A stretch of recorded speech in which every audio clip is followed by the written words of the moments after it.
के दिन अगर शिव जी के मंदिर में पानी चढ़ाया जाए, जल चढ़ाया जाए, तो घर में विद्वत्ता का अनुभव होता है महाराज। महापुराण की कथा कर रहे, एक भाव वर्णन किया है। एक ही तरह का प्रसाद एक ही पात्र में हम भगवान के शंकर जी के सामने रखे और उसमें हमने बेलपत्री नहीं रखी, या उसको हमने हाथ से 3 हिस्से नहीं करे, या थोड़ा सा भाग हमने अलग नहीं करा, तो उसमें महाराज भगवान शिव के जो गण हैं उनका हिस्सा हो जाता। पहला चंदेश्वर, दूसरा चंदाशु का, तीसरा चंडाली का, चौथा विश्वसेन का, और 5वां चंड का हिस्सा उस प्रसाद में हो जाता। शिव महापुराण की कथा कर रही है, भगवान शंकर का चरित्र कर रहा है कि भगवान शिव के सामने जो भी हम भगवान के सामने प्रसाद रखें उसमें बेलपत्र अवश्य चढ़ना चाहिए, या थोड़ा सा भाग में अंतर कर देना चाहिए। जैसे आप भगवान शंकर के सामने रखें, आपने चिरौंजी रखी, चना रखा, चूरमा रखा, या कोई दही का पंचामृत रखा, उसमें भी आप एक बेलपत्र समर्पित कर सकते। क्यों?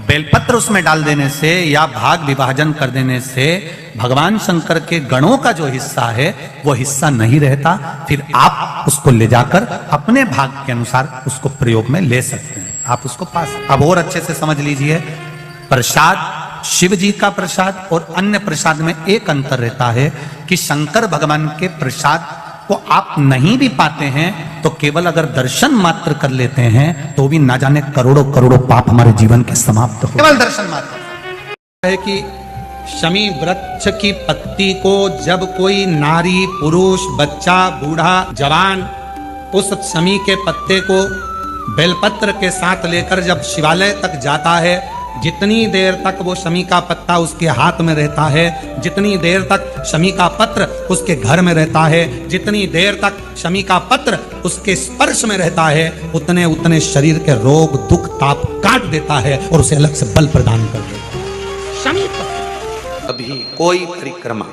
कभी भी कोई परिक्रमा खाली हाथ कभी मत। कभी तुलसी जी की परिक्रमा कर रहे हो, हाथ में भले जल का पात्र रख लो। किसी वृक्ष की परिक्रमा कर रहे हो, अपने हाथ में कोई दाना रख लो। कोई परिक्रमा कर रहे हो, अपने हाथ में कोई अगरबत्ती, कोई धूप बत्ती, कोई मालिका रख, कोई दीप रख लीजिए, कोई सामग्री रख लीजिए। कोई परिक्रमा खाली हाथ कभी नहीं करना। जितने समय अतिथि हमारे घर में रहे, मेहमान हमारे घर में रहे, जिसको हमने आरती के समय पर गुड़ दिया है, जिसको हमने गुड़ दिया है, वो पाकर आनंद के साथ। अच्छा, कभी तुमने सुना जो जिसके यहाँ पर गणेश जी नहीं होते, शादी ब्याह में अगर गणेश जी नहीं मिलते तो क्या करते हैं, वो गुड़ का जो ढेला होता है ना, उसी को आधा तोड़कर गणेश जी बना के रख देते हैं और उसी आधे गुड़ के ढेले का भोग लगा देते हैं। गुड़ का ही गणेश और गुड़ ही खजा। देखिए जरा भाव देखिए हमारे सनातन धर्म में, भगवान को रिझाने का तरीका देखिए। अब कई लोग कहते हैं ये गुड़ से क्या होता है, ये मूंग से क्या होता है, ये धने से क्या होता है, चावल से क्या होता है, बेलपत्र से क्या होता है। अरे भाई, समर्पित करोगे, पाओगे तो जानोगे ना। कर भगवान की आराधना बृहस्पति भगवान ने काशी में करी। बृहस्पतिश्वर महादेव काशी में विराजमान, जिनकी भाग्य रेखा उल्टी चल रही हो, बृहस्पति चमक ही नहीं रहा हो, जिस काम में हाथ डालते हैं वो काम पूरा ही नहीं होता हो, तो एक बार काशी जाना, बृहस्पतिश्वर महादेव का स्पर्श करना, उनका अभिषेक पूजन करना और उनका स्पर्श कर कर एक बेलपत्र ब्राह्मण देवता से मांग कर लेकर जाना कि इन बृहस्पतिश्वर महादेव से मुझे एक बेलपत्र दे दो। तुम्हें पुखराज पहना कि नहीं पहना, हीरा रतन माणिक पहना कि नहीं पहना, वो बेलपत्र इतना चमत्कार कर देगी कि जिंदगी में कभी संपदा की कमी आएगी नहीं। अगर बृहस्पति नहीं चमके तो बृहस्पतिश्वर महादेव, जहां पर बैठकर बृहस्पति भगवान ने शंकर भगवान की आराधना करी, ईश्वर महादेव का स्मरण कर कर, जिसके कंठ में, गले में, शरीर में बड़ा रोग हो जाता है, बहुत बड़ा कोई रोग हो गया, जैसे सहज भाषा में कहें कोई बहुत बड़ी बीमारी, बहुत बड़ा रोग, बहुत बड़ी अगर बीमारी, बहुत बड़ा रोग शरीर में हो गया, कोई लीवर, कोई किडनी, कोई कैंसर जैसा भी रोग हो गया, तो शिव महापुराण की कथा कहती है एक दुर्वा, कितनी दुर्वा, एक दुर्वा, एक बेलपत्र नंदीश्वर महादेव के नाम से शंकर जी को समर्पित कर दो। पहले दुर्वा चढ़ा दो। जैसे आपके पास में दुर्वा हो तो पहले शिवलिंग पर दुर्वा चढ़ाओ और दुर्वा चढ़ाने के बाद में फिर बेलपत्र समर्पित, और समर्पित करने के बाद में धीरे धीरे देवादिदेव महादेव पर जल का पात्र से, तांबे के कलश से धीरे धीरे शिव जी को जल समर्पित, धीरे धीरे भगवान शंकर को फिर जल समर्पित करना प्रारंभ। जब आप धीरे धीरे जल चढ़ाना प्रारंभ करेंगे, जल चढ़ाएंगे, धीरे धीरे जल चढ़ाकर उसको दुर्वा बेलपत्र जो चढ़ाई है उसके ऊपर से चढ़े हुए जल को आप लेकर आएंगे, नंदीश्वर शिव जी का नाम लेकर, नंदीश्वर महादेव का नाम लेकर उस जल को किडनी, लीवर, कैंसर जैसे बड़े बड़े रोग जिसके शरीर में हो गए हों, उसको मात्र आधे से आधा चम्मच जल भी रोज प्रतिदिन दुर्बा बेलपत्र चढ़ाने के बाद जो चढ़ाया गया जल है उसको लाकर पिलाएंगे। धीरे धीरे बाबा नंदीश्वर का नाम लेकर चढ़ाएंगे तो आराम लगना प्रारंभ हो जाएगा। नंदीश्वर महादेव। टेंशन ऐसा कोई संसार में नहीं जन्मा जिसके मस्तक पर टेंशन नहीं आया, कोई चिंता नहीं आई, कोई चिंता सम्मुख में नहीं पहुंची। ऐसा कोई जन्म आ गया थोड़ी परेशानी, आ गया थोड़ा कष्ट, एक शमी का पुष्प सम्मुख रखकर महामृत्युंजय मंत्र का अनुष्ठान कर कर, और यदि आप नहीं कर सकते हो, आपको लग रहा है कि मेरे दुख की घड़ी चल रही है, समस्या की घड़ी चल रही है, बहुत रोग चल रहा है, बहुत बीमारी चल रही है, बहुत कष्ट चल रहा है, उस समय पर आप अगर नहीं कर सकते हो तो जो आपके प्रिय, आपके स्नेही, आपसे मिलने वाले जो ब्राह्मण देवता, जो भू देवता हो, उनके चरणों में जाकर नमन कर कर, प्रार्थना कर कर, उनसे विनय कर कर कह सकते हो, महाराज जी बहुत टेंशन का जीवन चल रहा है, बहुत कष्टमय जिंदगी चल रही है, आप कृपा करो मेरे लिए एक बार महामृत्युंजय का अनुष्ठान शमी का पुष्प रखकर कर दीजिए। बाबा ब्राह्मण देवता, मुझे विश्वास है कि मेरा भोलेनाथ मेरा हाथ पकड़ लेगा और मुझे इस भव सागर से पार उतार देगा। एक शमी के पुष्प में वो बल होता है, एक शमी के पुष्प में वो भाव होता है, एक शमी के पुष्प में वो आनंद होता है कि महामृत्युंजय के अनुष्ठान का, महामृत्युंजय मंत्र के बल का एक आनंद सुख हमें तुरंत प्रदान कर देगा, तुरंत देगा। जैसे बेलपत्री के मध्य भाग, बड़ा ध्यान दीजिएगा, ये बेलपत्र है और इस बेलपत्र के 2 पत्ती और ये 3 पत्ती का जहां पर मिलन हुआ है, फिर अच्छे से देख लीजिए, बेलपत्र की 2 पत्तियां, ये 3 पत्तियों का जहां बीच में मिलन हुआ है, उस 3 पत्ती के मिलन की जगह पर केवल मिलन वाले स्थान पर चंदन लगाकर अगर हम 108 बार महामृत्युंजय मंत्र का स्मरण कर कर देवाधिदेव महादेव को समर्पित करते हैं तो मनवांछित फल की कामना हमारी तुरंत पूर्ण हो जाती है। वो महामृत्युंजय फूल को धोया कभी नहीं जाता, जैसे डाली पे से फूल टूट के आया तुम भगवान को चढ़ाओ, पर फूल को घर में लाने के बाद तुम धोगे, पानी छीट कर साफ करोगे और फिर भगवान को चढ़ाओगे तो समझ लेना फूल भगवान स्वीकार। फालतू की बात, जैसा है वैसा देव, तुम्हारे जैसे नहीं। नहाए तो खूब साबुन से मल मल कर और मालूम पड़े मन रह गया बेकार और सोचो कि भगवान कर ले स्वीकार, ये कभी नहीं हो सकता। फूल और मनुष्य एक जैसा होना चाहिए कि फूल जैसा दिया वैसा भगवान को दिया, इसमें स्नान नहीं कराना, उसी तरह मन भगवान ने जैसा दिया वैसा भगवान को प्रदान कर दो, वो उसका, इसमें दिखावा नहीं हो। कई लोग कहते हैं गुरुजी हम घर से पानी भर के लेके जाते हैं। अब किसी ने कहा गुरुजी घर से पानी लेकर जाते हैं, मटके का पानी है, नल कभी कभी नहीं आता, कभी कभी लाइट नहीं रहती तो बोरिंग से नहीं भराता, हमारे घर में रखा हुआ पानी तो बासी हो गया। थोड़ा ध्यान देना, पानी तो बासी हो गया। शास्त्र कह रहा है, शिव चरित्र कह रहा है, भगवान शंकर की कथा कह रही है, वायु, अग्नि, जल, पृथ्वी, आकाश कभी बासी नहीं होता, वो हमेशा ताजा की ताजा ही रहता है। परिवार को छोड़ने की जरूरत पड़ती है, शिव भक्ति में ना व्यापार छोड़ने की जरूरत पड़ती है, शिव भक्ति में ना घर छोड़ने की जरूरत पड़ती है, शिव भक्ति में ना अपना कुटुंब, ना परिवार, ना घर, कुछ भी छोड़ने की जरूरत नहीं पड़ती है। शिव भक्ति में तो केवल अविश्वास को छोड़ दो और विश्वास को पकड़कर तुम अपने कर्म में लगे लगे भगवान का भजन करो, शिव की प्राप्ति हो जाती है। अगर मंदिर में बैठकर पंचाक्षर मंत्र जप रहे हो, षडाक्षर मंत्र जप रहे हो, तो थोड़ी देर अपने हाथ में बेलपत्र को भी रखो।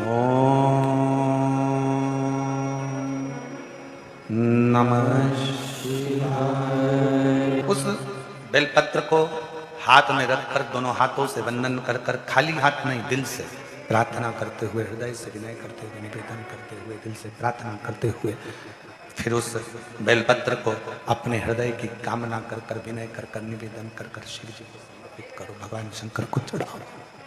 फिर भगवान शिव को वो बेलपत्र समर्पित करो, शंकर जी को वो बेलपत्र चढ़ाओ। शिव के मंदिर, शिवालय पहुँचते हो, शंकर से अपने मन का भाव कहने के लिए पहुँचते हो, शंकर उस मन के भाव को पूर्ण जरूर करता है। ध्यान से सुनिएगा महाराज, बहुत अच्छी कथा, बहुत सुंदर प्रश्न है कि मंदिर क्या हम सवेरे और शाम को जा सकते हैं? आप अगर गणेश जी के मंदिर जा रहे हो, राम जी के मंदिर जा रहे हो, आप कृष्ण के मंदिर जा रहे हो, आप दत्त भगवान के मंदिर जा रहे हो, आप किसी अन्य देवता के मंदिर जा रहे हो, तो सुबह और शाम जाइए। पर यदि आप शंकर और जगत जननी जगदम्बा के मंदिर में, दुर्गा के मंदिर में, भवानी के मंदिर में अगर जा रहे हो तो कोई समय नहीं है। क्यों? क्योंकि माँ और बाप के रूम में बेटा कभी भी जा सकता है। माता और पिता तो बाहें पसारे खड़े हैं। कितना भी टेंशन, कितनी भी चिंता व्यापे, कितनी भी परेशानी चल रही हो, थोड़े दिन बाबा की जो जलाधारी है, इस जलाधारी पर हल्दी का थोड़ा सा लेपन करिए। हल्दी का लेपन कर कर जिस पात्र से शिवजी को जल चढ़ाओगी, उसी पात्र पर अपनी 3 उंगलियों का स्पर्श हल्दी का कर कर फिर बाबा को कुंदकेश्वर महादेव के नाम से जल चढ़ाना प्रारंभ करें। जो हल्दी का लेपन आपने जलाधारी पर करा है, उसी जलाधारी की 1 उंगली कलश पर लगाकर लेकर आओ। घर के अंदर जब प्रवेश करो या व्यापार में प्रवेश करो तो जो कलश पर हल्दी लगाकर लाए हो, वही दरवाजे के ऊपर थोड़ी सी मात्रा में कुंदकेश्वर महादेव के नाम से लगाना प्रारंभ कर दो। कैसी भी चिंता हो, 7 से 8 दिन में वो चिंता समाप्त होगी ही। कितना भी वास्तु के हिसाब से तुम्हारी बाथरूम गलत बनी है, तुम्हारा दरवाजा बना है गलत, तुम्हारा रसोई घर गलत बना हुआ है, सीढ़ियां गलत बनी है, ये गलत बना है, वो गलत बना है, सारा तोड़ तोड़ा के तुमने बार बार बनाया। सीढ़ी इधर लगा दी उसके कहने पर, तुमने बाथरूम उधर बना ली उसके कहने पर, उसके बाद भी घर में शांति नहीं है। पूरा वास्तु के हिसाब से मकान बनाया, पूरे वास्तु के हिसाब से घर बनाया, उसके बाद भी अगर शांति नहीं है तो कुछ मत करो, 1 लोटा जल शिवजी को चढ़ाओ और शंकर जी को 1 लोटा जल चढ़ाकर वही जल अशोक सुंदरी पे चढ़ाओ, गणेश कार्तिकेय पर चढ़ाओ और वही जल उठाकर थोड़ा सा लेकर आओ। घर के 4 कोने में उस जल को छींटना प्रारंभ करो। वास्तु दोष अपने आप समाप्त हो जाएगा। आपको बाथरूम बदलने की जरूरत नहीं, घर बदलने की जरूरत नहीं, व्यापार बदलने की जरूरत नहीं, अपने आप धीरे धीरे धीरे धीरे बदलता चले। पर विश्वास, वास्तु भगवान शंकर ने जब लक्ष्मी जी का विवाह भगवान विष्णु के साथ कराया था, तब लक्ष्मी जी ने धन्यवाद दिया था शिव जी को, आप मुझे आदेश दो कि मैं आपकी सेवा क्या करूं। शंकर भगवान ने कहा मुझे सेवा की जरूरत नहीं है। लक्ष्मी जी कहती है नहीं, आपने मुझे नारायण से मिलवा दिया, कुछ तो कहिए प्रभु। शंकर भगवान ने कहा जब प्रदोष काल हो, शाम का समय हो, उस समय पर बेलपत्री, पीपल और आंवले के नीचे लक्ष्मी तो कुछ देर के लिए विराजमान हो जाना। जो तेरे इन वृक्षों के नीचे शाम को दीप लगाने आए, उसके घर तो पीछे पीछे चली जाना। बस इतनी कृपा कर देना। आइए भक्तों, आज सुनते हैं तुलसी माता की चालीसा। यह चालीसा सुनने से होती है हर रोगों से मुक्ति, मिलती है सुख समृद्धि का आशीर्वाद। तो एक बार बोलिए प्रेम से विष्णु भगवान की जय, तुलसी माता की जय, भगवती माता की जय। श्री तुलसी महारानी करु विनय सिरनाय, जो मम हो संकट विकट दीजे मात नसाय। नमो नमो तुलसी महारानी, महिमा अमित न जाए बखानी। दियो विष्णु तुमको सम्माना, जग में छायो सुयस महाना। विष्णु प्रिय जय जयंती भवानी, तिहु लोक की हो सुख खानी। भगवत पूजा करे जो कोई, बिना तुम्हारे सफल न हो। जिन घर तब नहीं होए निवासा, उस पर करे विष्णु नहीं वासा। करे सदा जो तब नित सुमरन, ते ही के काज होए सब पूरन। कार्तिक मास महात्म्य तुम्हारा, जाको जानत सब संसारा। तब पूजन जो करे कुमारी, पावे सुंदर बर सुकुमारी। करे जो पूजा नित प्रति नारी, सुख संपत्ति से होए सुखारी। वृद्धा नारी करे जो पूजन, मिले भक्ति होवे पुलकित मन। श्रद्धा से पूजे जो कोई, भव निधि से तर जावे सोई। कथा भागवत यज्ञ करावे, तुम बिन नहीं सफलता पावे। छायो तब प्रताप जग भारी, ध्यावत तुम्हि सकल चितधारी। तुम्हि मात यत्र तंत्र में, सकल काज सीधे होवे क्षण में। औषधि रूप आप हो माता, सब जग में तब यश विख्याता।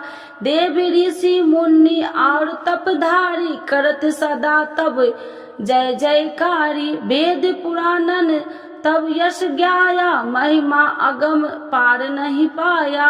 नमो नमो जय सुख कारिणी, नमो नमो जय दुख निवारिणी। नमो नमो सुख संपत्ति देनी, नमो नमो अख काटन छेनी। नमो नमो भक्तन दुख हरनी, नमो नमो दुष्टन मद छेनी। नमो नमो भव पार उतारिणी, नमो नमो परलोक सुधारिणी। नमो नमो निज भक्तन उबारिणी, नमो नमो जन काज सवारिणी। नमो नमो जय कुमति नशावनी, नमो नमो सब सुख उपजावनी। जयति जयति जय तुलसी माई, ध्याऊ तुमको शीश नवाई। निर्जन जानी मोहि अपनाओ, बिगड़े काज आप बनाओ। करूँ विनय मैं माते तुम्हारी, पूरन आशा करूँ हमारी। शरण चरण कर जोड़ी मनाओ, निस दिन तेरे ही गुण गाऊं। करहु मात यश अब मोह पर दाया, निर्मल होए सकल मम काया। मांगू मात या वर दीजे, सकल मनोरथ पूरन कीजे। जानू नहीं कुछ नेम उचारा, क्षमहु मात अपराध हमारा। 12 मास करे जो पूजा, ताशम जग में और न दूजा। प्रथम ही गंगा जल मंगवावे, फिर सुंदर स्नान करावे। चंदन अक्षत पुष्प चढ़ावे, धूप दीप नैवेद्य लगावे। करे आचमन गंगा जल से, ध्यान करे हृदय निर्मल से। पाठ करे फिर 40 की, स्तुति करे माते तुलसी की। यह विधि पूजा करे हमेशा, ताके तन नहीं रहे कलेशा। करे मास कार्तिक का साधन, शोभे नित्य पवित्र सिद्ध होई जाई। है यह कथा महासुखदाई, पढ़े सुने सो भव तर जाई। यह श्री तुलसी चालीसा, पाठ करे जो कोई। गोविंद सो फल पावही, जो मन इच्छा होई। तो एक बार बोलिए प्रेम से विष्णु भगवान की जय, तुलसी माता की जय, भगवती माता की जय, सर्वदेवी देवताओं की जय।